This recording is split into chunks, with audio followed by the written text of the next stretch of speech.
Saludos compañeras y compañeros, en este video vamos a hablar de la guerra hispanoamericana dentro del contexto de la política imperialista estadounidense. Como ya nosotros habíamos discutido en clase, ¿no? Esta política imperialista de los Estados Unidos no nace a finales del siglo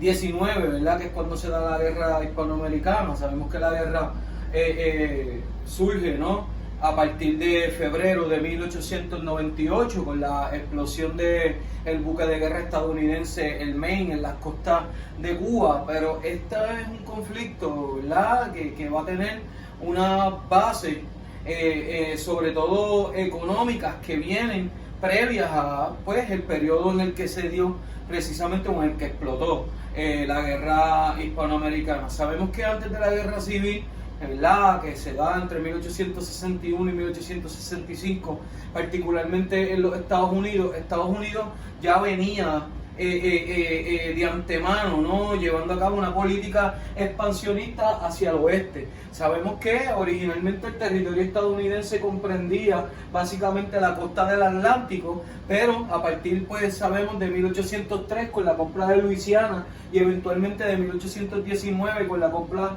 de Florida, pues Estados Unidos inicia un proceso de expansión hacia el oeste, y el interés, pues, sabemos de ese proceso de expansión, o esa expansión más allá de ser una expansión obviamente territorial, era una expansión económica que va a traer consigo entonces el que se exploten nuevos recursos, el que crezca el aparato industrial, el sistema de ferrocarriles, de telégrafo, obviamente el sistema agrícola estadounidense, entre múltiples actividades económicas. Así que las fronteras estadounidenses entonces se llevan, pues, como sabemos, desde el Atlántico, que era el territorio original, ¿no?, hasta las costas del Pacífico. La guerra civil entonces de alguna manera representa un detente, ¿verdad?, de ese proceso de expansión que de alguna forma se va a retomar una vez culmina la guerra y una vez de alguna manera culmine ese proceso de reconstrucción, sobre todo de los estados del sur o de la economía sureña. Así que podríamos decir que la guerra fue un detente, ¿verdad?, la guerra civil, de esa política expansionista que va a continuar después de la guerra civil, no dentro ya del territorio continental, sino que vamos a empezar a ver una expansión ultramarina. Sabemos, ¿verdad?, de antemano que Estados Unidos tenía intereses en dominar prácticamente el continente entero, ¿no? Así lo establece quizá su ideal máximo dentro de este proceso, el destino manifiesto, ¿no? Así que se va a utilizar la doctrina Monroe de alguna manera como la base de esa política exterior, de esa política que va a llevar al dominio de otras tierras fuera del territorio estadounidense, ¿no?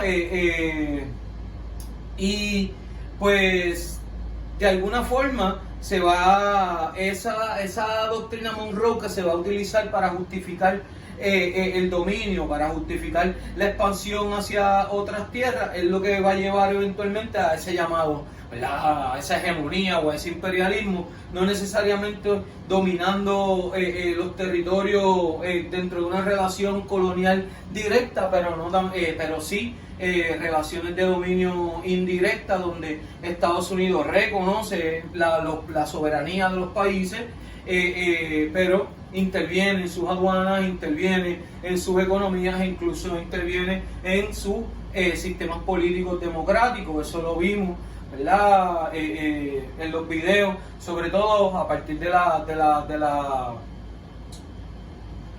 la política del garrote llevada a cabo por Roosevelt, a partir, pues, precisamente de esto que estamos discutiendo hoy, que es la guerra hispanoamericana. Así que tenemos un contexto expansionista, un contexto imperialista, en donde yo tengo la necesidad de dominar tierra, de dominar nuevos recursos, de tener materia prima disponible, de tener mano de obra y obviamente de tener mercados a quien venderle esta producción, porque sabemos que como resultado de la guerra civil hubo un crecimiento abismal del sector industrial, sobre todo del norte de los Estados Unidos, y con ello un crecimiento económico. ¿Sí? según Estados Unidos o la economía estadounidense se empieza a posicionar como una de las economías industriales más importantes en la época, quizá la más importante en América, pues la necesidad de tener más tierras, de tener más recursos, de tener nuevos centros de mercado va a ser aún mayor. Y es ahí entonces cuando se inicia este proceso expansionista hacia afuera. Sabemos que se inicia con Hawái, ¿verdad? Hay la compra de Hawái que se da, de Alaska, disculpen, en primera instancia en 1867, y eventualmente Hawái, pues que sabemos que se empieza a dar un movimiento masivo de estadounidenses hacia el territorio, empieza a establecerse negocios, ¿verdad? Compañías, sobre todo en el sector agrícola en Hawái, y eventualmente pues sabemos que se le da o le dieron un golpe de estado, o lo que podría decirse un golpe de estado a la monarquía hawaiana,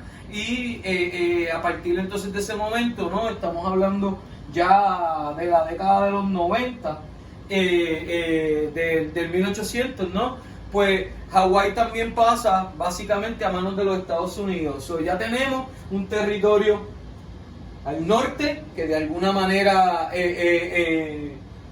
¿verdad? Evita la expansión de potencias asiáticas, de Rusia, China, entre otros, a través de esa región del norte del Pacífico, y entonces pues tenemos el archipiélago hawaiano, precisamente en medio del Pacífico, que permite entonces ya ir creando todo un complejo, ¿verdad? Geopolítico, geoeconómico y militar, en donde ya no solamente tengo el interés de dominar o tengo el poder sobre este terreno o este territorio, sino que voy a empezar a dominar los mares, ¿no? Y es ahí donde el Caribe y sobre todo Panamá van a jugar un papel fundamental. Es ahí entonces, ¿verdad?, cuando tenemos que empezar a hablar de la guerra hispanoamericana. Y una de las cosas con las que siempre empiezo, ¿no?, cuando discuto esto de la guerra hispanoamericana, es precisamente con el concepto, ¿no?, guerra hispanoamericana, que históricamente o en términos historiográficos se reconoce la guerra hispanoamericana, o el concepto hispanoamericana no es incorrecto. Es importante entender, ¿verdad?, es importante ver a otros protagonistas que son fundamentales en este proceso, que son los cubanos y los filipinos.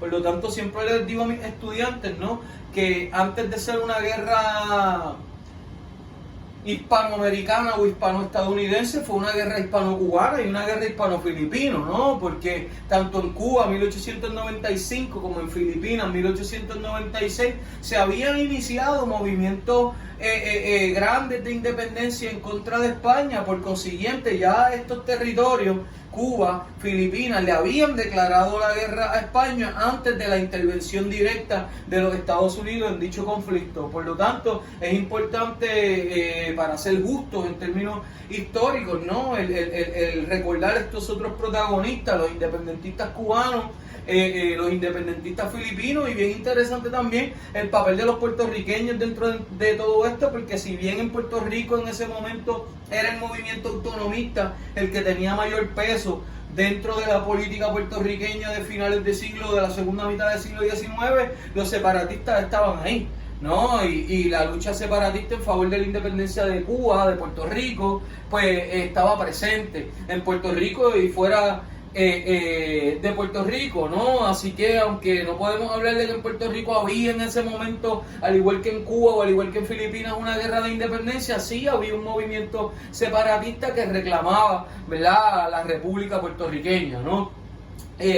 Así que en ese sentido hay que tener en cuenta que hay otros protagonistas dentro de este ya suceso grande que llamamos guerra hispanoamericana, que by the way no fueron invitados, como decimos, a la mesa de negociación. Al final el Tratado de París se da entre las dos potencias, ¿no?, entre España y entre Puerto Rico, y ni Cuba, ni Filipinas, ni Guam, ni Puerto Rico estuvieron invitados a la mesa. By the way, Filipinas, Puerto Rico, Guam fueron traspasados a Estados Unidos básicamente como un botín de guerra, como resultado, ¿verdad?, de esa guerra hispanoamericana. Así que es importante tener en cuenta esto, que aunque no es un concepto incorrecto el hablar de guerra hispanoamericana, tenemos que tener en cuenta a los cubanos, a los filipinos, ¿verdad?, dentro de este asunto. ¿Y qué llevó a esa llamada guerra hispanoamericana? Pues lo que resume todo esto, el imperialismo, la política expansionista estadounidense, el colonialismo, el intervencionismo que se da dentro